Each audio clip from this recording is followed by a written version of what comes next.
Mag-unbox tayo ngayon ng GMA Affordabox Digital TV Receiver.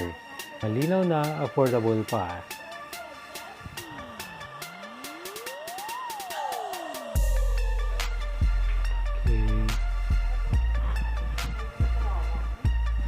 Okay.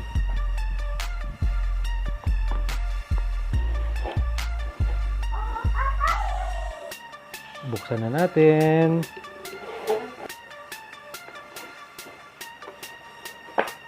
Okay. May isang remote control.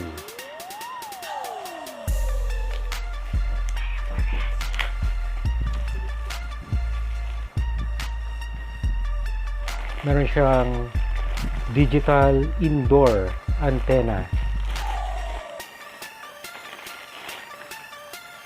Yun, ito yung antenna niya. Ang cute.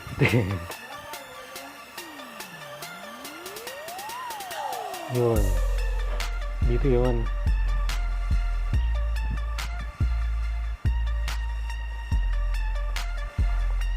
Okay. Antenna.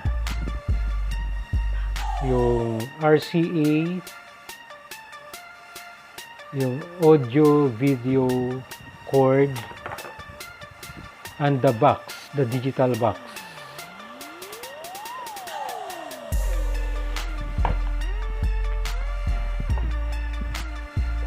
GMA Affordabox.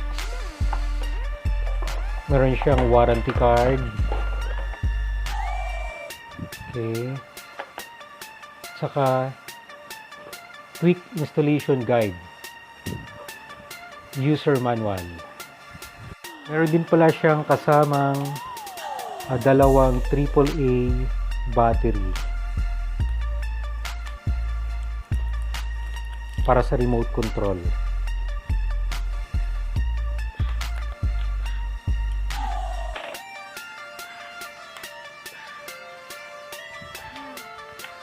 Okay, kabit na natin.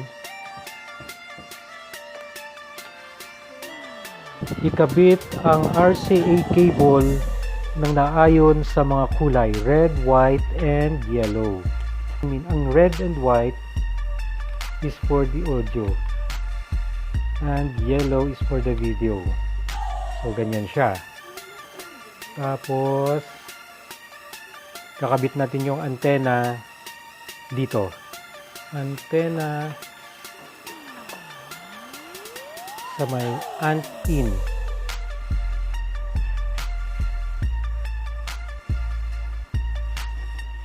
Okay, antenna in. Okay.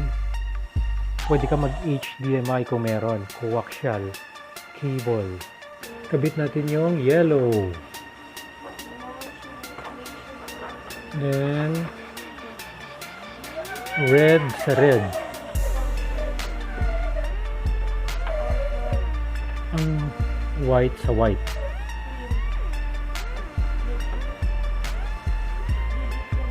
So, ganyan.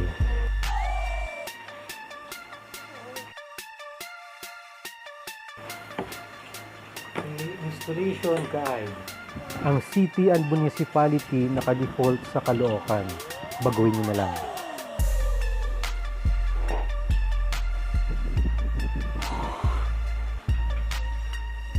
So, overall, ang GMA Affordabox ay halos hindi nagkakalayo sa ABS CBN TV Plus. Yung mga channels nila, almost all nandun din sa GMA except sa mga exclusive channels ng TV Plus like ABO at saka MYX.